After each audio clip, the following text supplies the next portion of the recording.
When we last left the Western Maryland, its rails stood at Deal, a hard-won summit on the Alleghenies. But from the heights of the plateau, the descent westward brought no relief.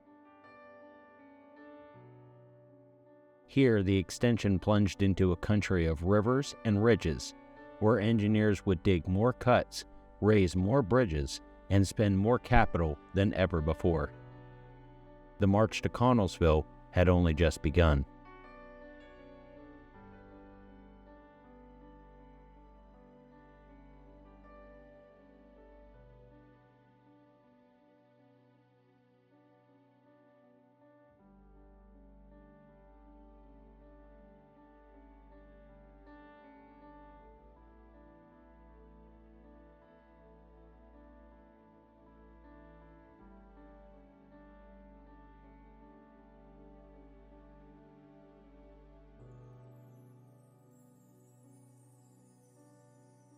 On the Allegheny Plateau near the quiet rise of Deal, Pennsylvania, the Western Maryland Railway's boldest ambition reached its peak, 2,375 feet above sea level.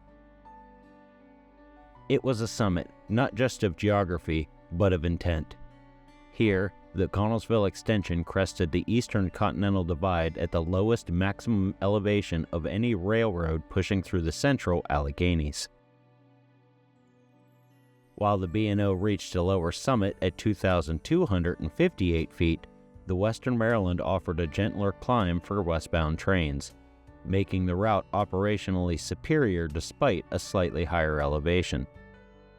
For the men who surveyed, graded, and spiked this line into place, that fact alone meant everything. Today, Deal, surrounded by the same farms that have dotted the landscape for years, is a trailhead and is easily accessible by following signs posted along SCENIC Pennsylvania Route 160.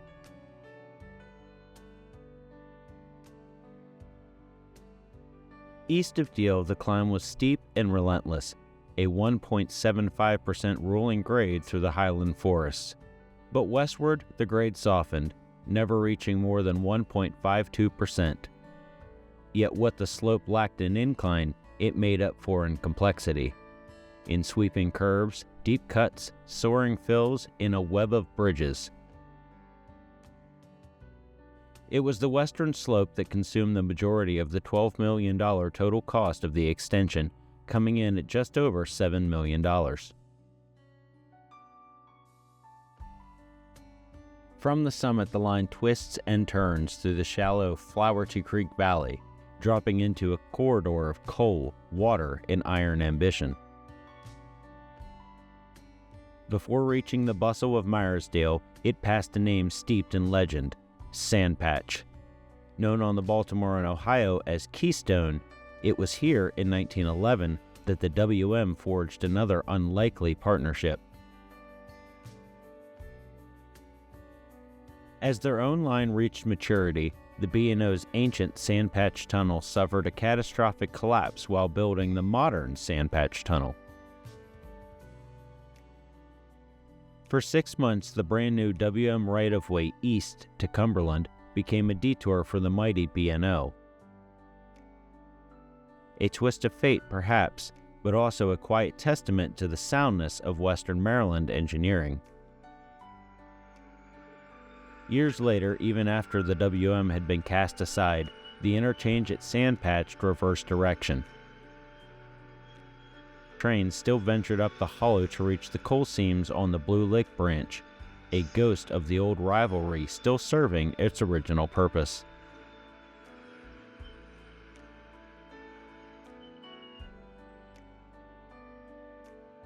Westward, the line crosses both creek and competitor on one of its most arresting landmarks, the Keystone Viaduct. Built between 1911 and 1912 by McClintock Marshall, its 908-foot span of deck plate through girder and through truss design was intended for a second track that never came. In time, like the trains it carried, the bridge fell silent, but not forgotten. In the 1990s, as the Great Allegheny Passage took shape, PennDOT improved the road, necessitating the need to remove a pier. However, PennDOT replaced the original span with a new longer one, breathing new life into the old steel, letting hikers and bikers walk where trains once thundered.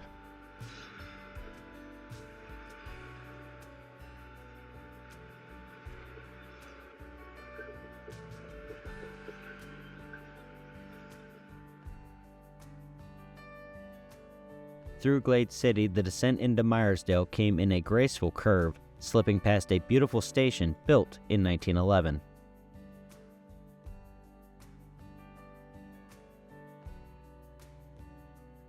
The twin routes of the WM and B&O paralleled each other here, sculpting the terrain together, cooperative, competitive, and complex. The Myersdale station is preserved and houses a community museum as well as a trailhead. The borough regularly hosts festivals and community events such as the well-attended Maple Festival.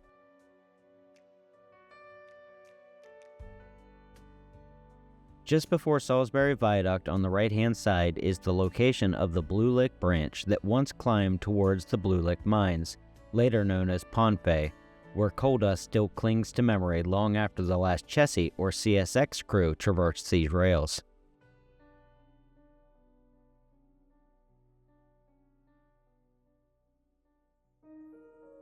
Directly west of Blue Lick Junction came the grandest of them all, Salisbury Viaduct.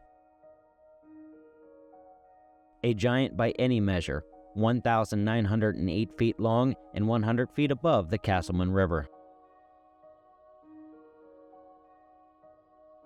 20 spans of steel resting on concrete piers, planned for a double track, though only one ever came.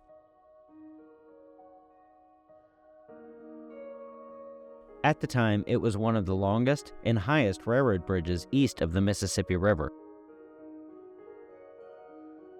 Today, it's a path in the sky, paved for cyclists, bordered with railings, with views as wide as the dreams that built it. Salisbury, despite being a triumphant achievement, did not come without human cost, as several construction workers perished while erecting the Leviathan.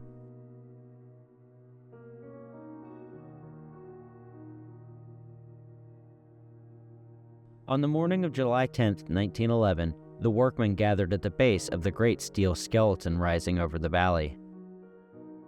An electric crane groaned to life, slowly lifting a 14.5-ton girder just a few feet from the earth. Then, without warning, it slipped. The massive beam dropped, then lurched upward again, wrenching the crane's arm wide. In an instant, the machine tilted, teetered, and plunged into the valley below. 5 men were killed instantly.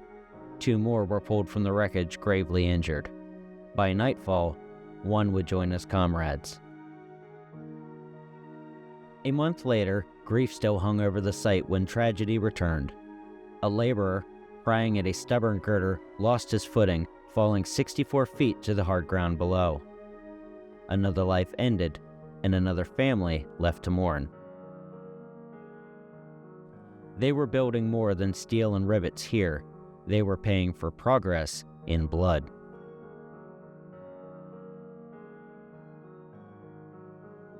Onward from the Salisbury Viaduct, the line pushed through Garrett, once the eastern anchor of a passing siding that stretched all the way to Rockwood.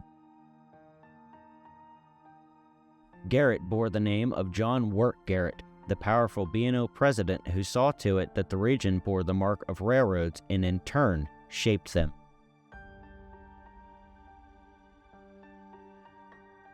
At Rockwood Junction, the WM connected with the Somerset and Cambria, later absorbed by the B&O. From here, Western Maryland trains ventured to the remote branch lines near Gray, earning them the enduring nickname, the Gray Train.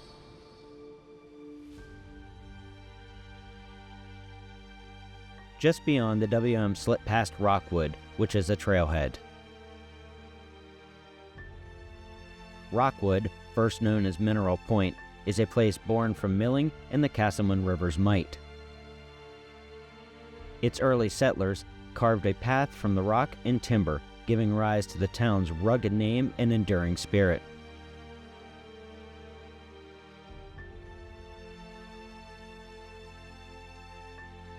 The line continues into wilderness, through Castleman, Markleton, and the sharp river bend near the Pinkerton Tunnel. One of only 3 tunnels ever built by the WM with steel-reinforced concrete, Pinkerton stood as a promise to the future, built for 2 tracks, like its sisters on the east slope, Borden and Brush. But Pinkerton would only ever see one.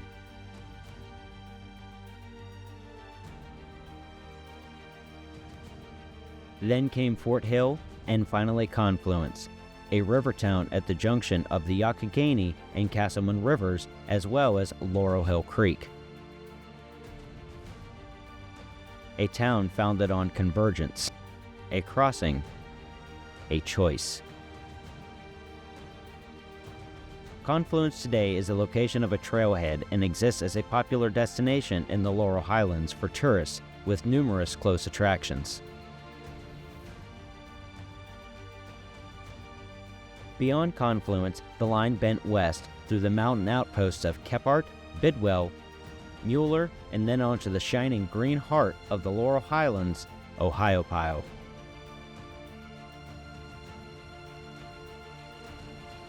Here, water turned white as it slipped over the rocks of the Youghiogheny, giving the town its name, a derivation of the old Lenape phrase meaning, "it turns very white." Ohiopyle has always existed as a place of native legacy, Victorian splendor, and rugged renewal. In the late 19th century, it was a resort town, filled with grand hotels, excursion trains, and city folk escaping Pittsburgh's grit for mountain air. A century later, it became a haven once again, this time for rafters and hikers, as the Commonwealth declared Ohiopyle State Park in 1965.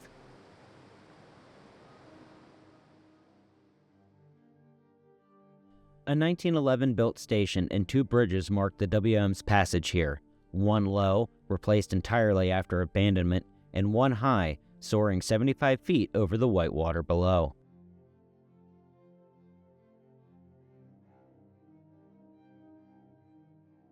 From Ohiopyle, the steel trail curved through Torrance, Stewarton, Indian Creek, Bluestone, before finally arriving at Boaz Junction.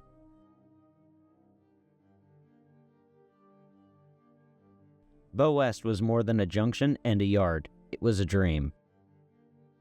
The final stop of the Connellsville extension and the beginning of something bolder, the WM's western window to Wheeling, Cincinnati, and Chicago.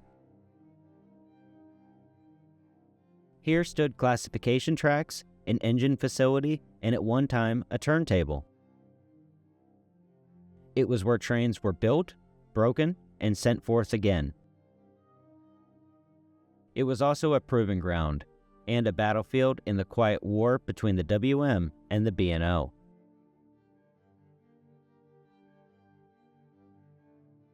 From Boaz, the line tiptoed through Greenwood, site of an interchange with the Pennsylvania Railroad, before reaching Connellsville, high above the city on a now vanished bridge. Here, the Western Maryland ended. Here, its rails became those of the Pittsburgh and Lake Erie. Milepost B-252.4. A 1912-built station still stands, repurposed and quiet, bearing silent witness.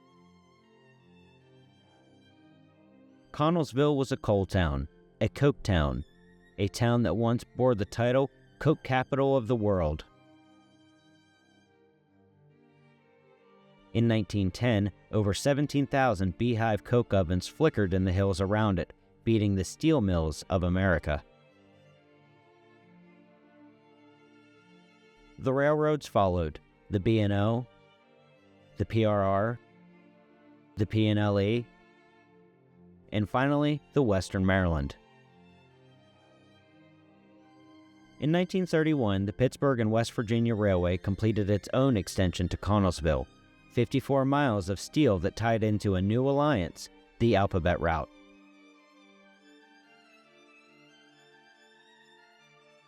The Alphabet Route was a confederation of independent railroads comprising of the Nickel Plate Road, the Wheeling and Lake Erie, the Pittsburgh and West Virginia, the Western Maryland, the Reading Company, the Central Railroad of New Jersey, the Lehigh and Hudson River, and the New York, New Haven, and Hartford, all banding together to compete with the giants. Together, they interchanged freight in a manner similar to a hot potato at a church picnic with bold efficiency. But in time, independence gave way to consolidation. The Western Maryland had always been the better grade and had the newer line, but it was also redundant.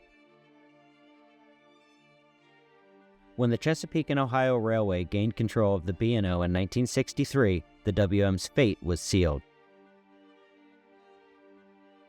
For 36 years, the B&O exerted limited control, thanks in part to the courts. However, now they exerted their full control, spurred on by Chessie management. The paw was about to make a clean swipe.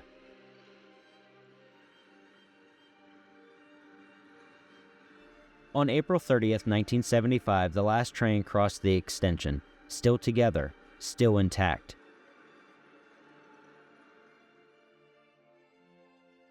At midnight, May 1st, 1975, it was no longer a railroad. Main lines severed, tracks lifted, and facilities abandoned. Yet the corridor endured. Though formal rail banking wouldn't be codified until the 1983 amendments to the National Trail System Act, much of the right-of-way was preserved, later becoming part of the Great Allegheny Passage and the Western Maryland Scenic Railroad.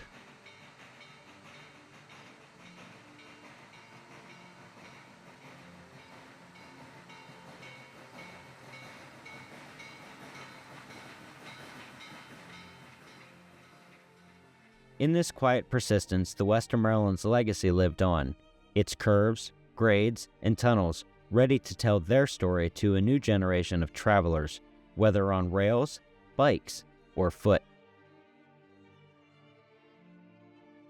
In the years that followed, fragments of the line endured, quiet, scattered sections of tracks stitched together by newly forged and rebuilt connections between the Western Maryland and Chessie. Through these improvised arteries, the lifeblood of rail traffic still pulsed, even as the slow, steady blending of operations pressed on, erasing old boundaries in favor of something new, and something lost. By April 1976, the majority of the Connellsville extension fell silent, with the once proud Wild Mary dissected and on its way out. By 1983, the WM ceased to exist. By 1986, it was part of CSX. And yet, the right-of-way lived on.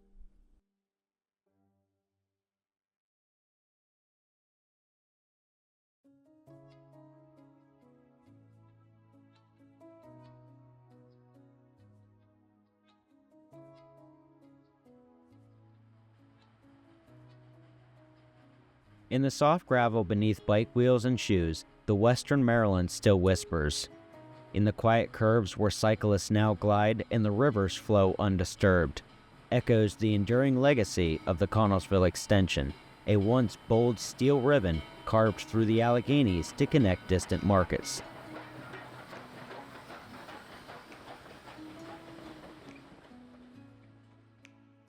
An ambitious project born from an era of bold engineering and modern vision. When compared to its older rival's similar route, the WM's route stood as a testament to how far railroad construction had come. Benefiting from over 4 decades of progress in civil engineering, the extension was designed with precision and foresight. The grades were gentler, especially east of Boaz, where eastbound trains seldom needed helper engines. Even westbound trains out of Cumberland required assistance for only a portion of the climb.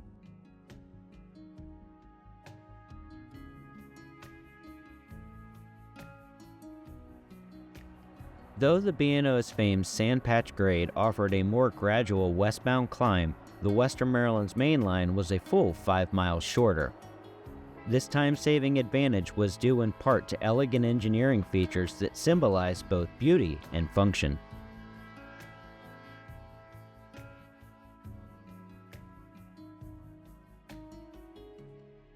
By the 1940s, the WM quickly gained a reputation as the fast freight line, a name earned not through marketing, but by performance. Trains on the Western Maryland moved swiftly and efficiently, a proud symbol of what a modern railroad could be. And yet, for all its advantages, the extension would ultimately become a casualty of economic reality. When Chessie System took control, the decision was made not on sentiment, but on steel and balance sheets. The B&O's line, though older and steeper, was already double and triple tracked, capable of absorbing the WM's traffic without massive new investment. Meanwhile, the Western Maryland's mountain trackage remained mostly single track, and the cost of maintaining both routes proved untenable. Even the WM's superior grades couldn't offset the additional expenses of upkeep. In the end, the Connellsville extension was the better railroad in almost every technical and operational sense, but the cruel arithmetics of railroad economics, coupled with the march of progress, doesn't always favor the best-built path. Sometimes it favors the one already laid. It was a reminder that in the world of railroading, progress alone could not outrun politics, nor could it escape the shifting tides of a changing industry. A line that once dared to challenge the giants, and in doing so, left behind something more enduring than profit: a path, a passage, a memory. Truly last in and first out. Though the locomotives have long since passed, their path remains, reimagined for reflection, recreation, and remembrance. Reminding us that progress is not always about what we build, but also about what we choose to preserve.